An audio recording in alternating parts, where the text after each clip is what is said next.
The book of Genesis. In the first video, we saw how chapters 1 through 11 set up the basic storyline of the Bible.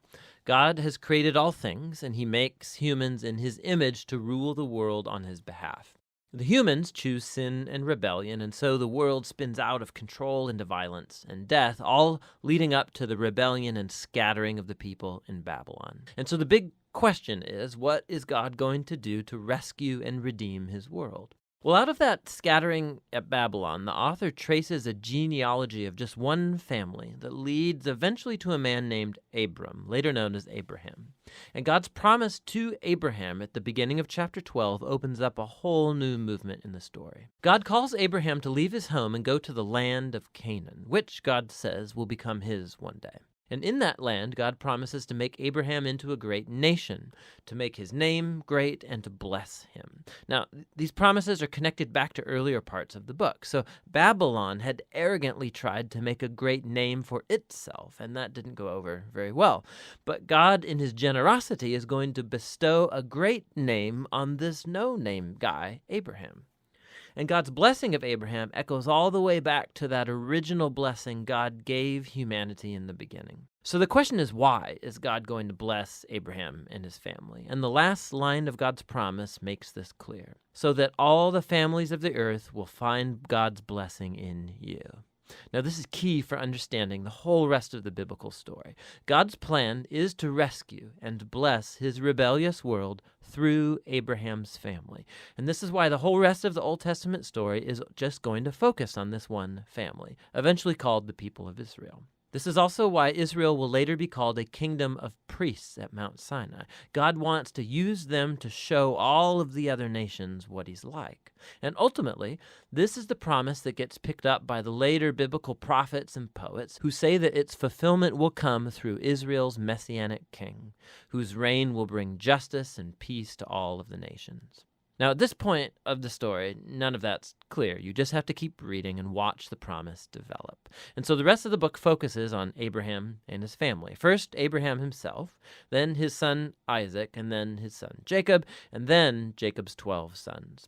And the stories about each generation, they're united by two main themes. So first, each generation of Abraham's family is marked by repeated failure. They just keep making really bad decisions that mess up their lives and that put God's promise in jeopardy. However, God remains faithful to them. He keeps rescuing them from themselves and reaffirming his commitment to bless them and bless the nations through them despite their failings. So the Abraham stories. God had promised Abraham a huge family, but on two different occasions, he's afraid for his life because other men are attracted to his wife, and so he denies that he's even married to her, which creates, of course, all of these problems. And not only that, Abraham and his wife Sarah, they can't have children, and so Sarah arranges for Abraham to sleep with one of their servant girls, which also creates all of these problems in the family. But each time, God bails Abraham out. And in chapters 15 and 17, God even formalizes his promise to Abraham with an official commitment called a covenant. This is a classic scene. God invites Abraham to look up at the night stars and to count them. And he says, that's how numerous your family's going to be. And despite all of the odds, having no kids and no way to have any at the moment, Abraham looks up in the sky and simply trusts God's promise. And God responds by entering into a covenant with Abraham, promising that he will become a father of many nations, that God's blessing may come to the whole world. God asks Abraham to mark his family with a sign of the covenant, circumcision of all the male boys in the family. This is a symbol to remind them that the fruitfulness of their family is a gift from God. And so Abraham has lots of kids eventually, and he dies at a good old age. Now, the Jacob stories play out these themes even more dramatically. From birth, Jacob lives up to the meaning of his name, which is deceiver. He cheats his brother Esau out of his inheritance and blessing, and he does it by deceiving his old blind father, no less, and then he just takes off. He goes on to take 4 wives, even though he really only loves one, Rachel, and this creates all of these rivalries in the family. The only thing that humbles Jacob is being deceived by his uncle Laban, who cheats him out of years of his life. The tables have finally turned. And so it's a humbled Jacob that returns to his homeland. And in a very strange story, Jacob ends up wrestling with God as he demands that God bless him. Some things never really change, do they? However, God honors his determination, and he passes Abraham's blessing on to him. And he renames Jacob as Israel, which means wrestles with God.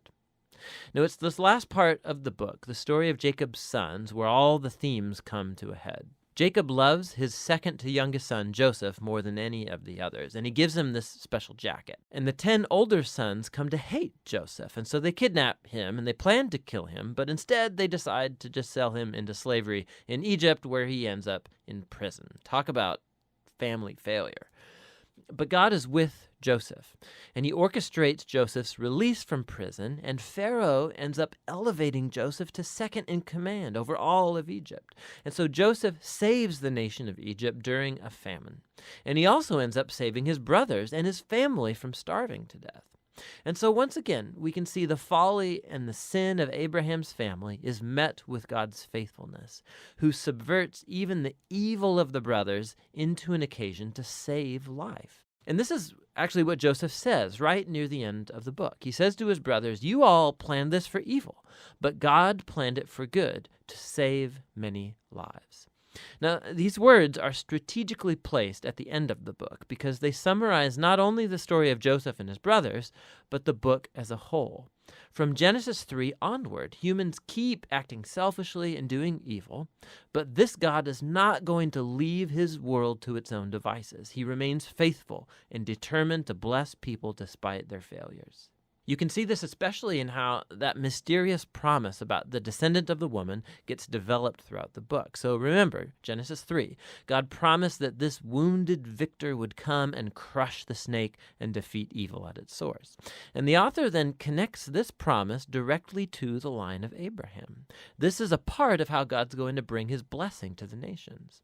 Now, from Abraham, this promise gets connected to Judah, the fourth son of Jacob. And this is how. In an extremely important poem in chapter 49, in aging Jacob, he's on his deathbed, he wants to bless his 12 sons. And when he comes to Judah, Jacob predicts that Judah will become the tribe of Israel's royal leaders, and that one day a king will come who will command the obedience of all the nations and fulfill God's promise to restore the garden blessing to all of the world.